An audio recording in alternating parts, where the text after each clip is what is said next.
ವೀಣೆಯ ತರಗತಿಗೆ ತಮ್ಮೆಲ್ಲರಿಗೂ ಸ್ವಾಗತ. ಈ ತರಗತಿಯಲ್ಲಿ ವೀಣೆಯ ಕಿರು ಪರಿಚಯವನ್ನು ಮಾಡಿಕೊಡ್ತೀನಿ.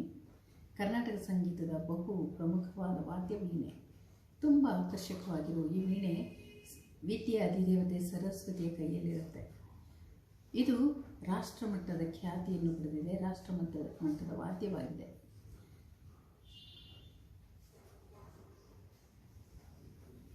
ಇದು 2 ಬುರುಡೆಯನ್ನು ಹೊಂದಿರುತ್ತೆ. ಒಂದು ಬುರುಡೆ ಸ್ವಲ್ಪ ದೊಡ್ಡದಾಗಿರುತ್ತೆ. ಇದು ಮರದಲ್ಲಿ ತಯಾರಿಸಿರ್ತಾರೆ, ಸಾಮಾನ್ಯವಾಗಿ ಹಲಸಿನ ಮರ ಇರುತ್ತೆ. ಇದು ಒಳಗಡೆ ಇದು ಟೊಳ್ಳಾಗಿರುತ್ತೆ. ಮೇಲ್ಗಡೆ ಹೊದಿಸಿರುವ ಈ ಹಲಗೆಯನ್ನು ಎದೆ ಹಲಗೆ ಅಂತ ಹೇಳ್ತಾರೆ. ಎಡಗಡೆಯ ಈ ಬುರುಡೆ ತಗಡು, ರಟ್ಟು, ಸೋರೆಕಾಯಿ ಇತ್ತೀಚಿನ ದಿನಗಳಲ್ಲಿ ಫೈಬರ್ನ ಸಹಿತ ಉಪಯೋಗಿಸಿರ್ತಾರೆ. ಇದೆರಡೂ ಬುರುಡೆಯನ್ನು ಸೇರಿಸೋದು ಈ ಮರದ ಭಾಗ ದಂಡಿ ಅಂತ ಹೇಳ್ತಾರೆ. ಇಲ್ಲಿ ಕಾಣಿಸುವ ಈ ಮರದ ಪೀಸ್ಗಳನ್ನು ಬಿರಟೆಗಳು ಅಂತ ಹೇಳ್ತಾರೆ. ಈ ಕಡೆಗೆ ಇದಕ್ಕೆ ನಾಗಪಾಶ ಅಂತಾರೆ. ಇದು ಹಿತ್ತಾಳೆಯಿಂದ ಮಾಡಲ್ಪಟ್ಟಿರುತ್ತೆ. ತಂತಿಯನ್ನು ನಾಗಪಾಶಕ್ಕೂ ಮತ್ತು ಬಿರಟೆಗೂ ಅಟ್ಯಾಚ್ ಆಗಿರುತ್ತೆ. ಅಂದರೆ ಈ ಬಿರಟೆಗಳು ತಂತಿಗಳನ್ನು ಟೈಟ್ ಮಾಡಲಿಕ್ಕೆ ಉಪಯೋಗಿಸ್ತಾರೆ. ಈ ನಾಗಪಾಶಕ್ಕೆ ವೀಣೆಯ ಗಡ್ಡ ಅಂತ ಹೇಳ್ತಾರೆ, ಅಥವಾ ಒಂದು ಲೋಹದ ತುಂಡಿರುತ್ತೆ. ಇದು ವೀಣೆಗೆ ಅಟ್ಯಾಚ್ ಆಗಿರುತ್ತೆ. ಇದು ನಾಗಪಾಶವನ್ನು ಹಾಕಲಿಕ್ಕೆ ಸ್ಥಳ ಆಗಿರುತ್ತೆ.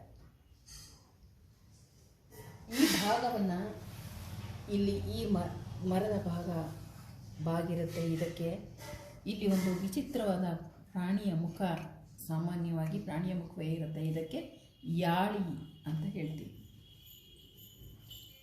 ಇನ್ನು ತಂತಿಯ ವಿಷಯಕ್ಕೆ ಬಂದಾಗ 4 ಪ್ರಮುಖ ತಂತಿ ಇರುತ್ತೆ. ಮೊದಲನೇ 2 ತಂತಿ ಸ್ಟೀಲಿಂದಾಗಿದ್ದು, ಕೊನೆಯದೆರಡು ಹಿತ್ತಾಳೆದಾಗಿರುತ್ತೆ. ಇಲ್ಲಿ ಕೆಳಗಡೆ ಇರುವ ಈ ತಂತಿಗೆ ತಾಳದ ತಂತಿ ಅಂತಾರೆ. ಇದು 3 ಸಹಿತ ಸ್ಟೀಲಿಂದು, ಅಂದರೆ 2 ತಂತಿ ಮಾತ್ರ ಹಿತ್ತಾಳೆಯಿಂದ ಮಾಡಲ್ಪಟ್ಟಿರುತ್ತೆ. ಈ ಭಾಗವನ್ನು ಕುದುರೆ ಅಥವಾ ಬ್ರಿಡ್ಜ್ ಅಂತ ಹೇಳ್ತೀವಿ. ಮೇಲ್ಗಡೆ ಇದೊಂದು ಸಣ್ಣದ ಲೋಹದ ಪೀಸನ್ನು ಇದಕ್ಕೆ ಅಟ್ಯಾಚ್ ಮಾಡಿರುತ್ತೆ. ಕೆಳಗಡೆ ಇರೋದು ಮರ. ಪಕ್ಕಕ್ಕೆ ಇದಕ್ಕೆ ಪಕ್ಕರೇಖು ಅಂತ ಹೇಳ್ತೀವಿ. ಇದು ತಂತಿಯನ್ನು ಕೂರಿಸಲಿಕ್ಕೆ ಆಧಾರವಾಗಿದೆ. ಈ ಮೇಲ್ಗಡೆ ಈ ಬ್ರಿಡ್ಜು ಪ್ರಮುಖ ತಂತಿಯನ್ನು ಕೂರಿಸಲಿಕ್ಕೆ ಆಧಾರವಾಗಿರುತ್ತೆ. ಇನ್ನು ಮಧ್ಯಭಾಗಕ್ಕೆ ಬಂದರೆ 24 ಕಂಬಿಗಳನ್ನು ಸಾಮಾನ್ಯವಾಗಿ ಹಿತ್ತಾಳೆ ಬಿಟ್ಟರೆ ಲೋಹದಿಂದ ಮಾಡಿರ್ತಾರೆ. ಇದು 24 ಇರುತ್ತೆ. ಮೊದಲನೇ ತಂತಿ ಸಾ ಅಥವಾ ಷಡ್ಜ ಅಂತ ಹೇಳ್ತೀವಿ. 2ನೇ ತಂತಿ ಪಂಚಮ, 3ನೇ ತಂತಿ ಷಡ್ಜ, 4ನೇ ತಂತಿ ಪಂಚಮ.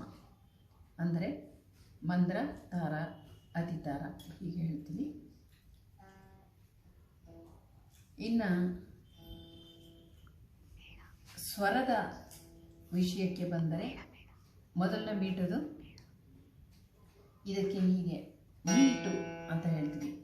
ಹೀಗೆ ನುಡಿಸೋದಕ್ಕೆ ನಾವು ಮೀಟು ಅಂತ ಹೇಳ್ತೀವಿ. ಸಾಮಾನ್ಯವಾಗಿ ಇದೆರಡು ಬೆರಳುಗಳಲ್ಲಿ ಮಾತ್ರ, ಅಂದರೆ ಆಲ್ಟರ್ನೇಟ್ ಆಗಿ ಉಪಯೋಗಿಸ್ತೀವಿ. ಕೆಳಗಿನ ಕಿರುಬೆರಳನ್ನು ತಾಳಕ್ಕೆ ಉಪಯೋಗಿಸ್ತೀವಿ. ಎಡಗೈಯನ್ನು ಇಲ್ಲಿ ಕಂಬಿಗಳ ಮಧ್ಯಕ್ಕೆ ಪ್ರೆಸ್ ಮಾಡಲಿಕ್ಕೆ ಇಟ್ಕೊಳ್ತೀವಿ. ಹಾಗಾದರೆ ಮಾತ್ರ ನಮಗೆ ಸ್ವರವನ್ನು ಹೇಳುತ್ತೆ. ಮೊದಲನೇ ಸರಿಗಮ ಪದನಿ ಸಂದ ಸಪ್ತ ಸ್ವರನ ಹೇಳಲಿಕ್ಕೆ ಇದು ಸ. ಮೊದಲನೇ ಮನೆ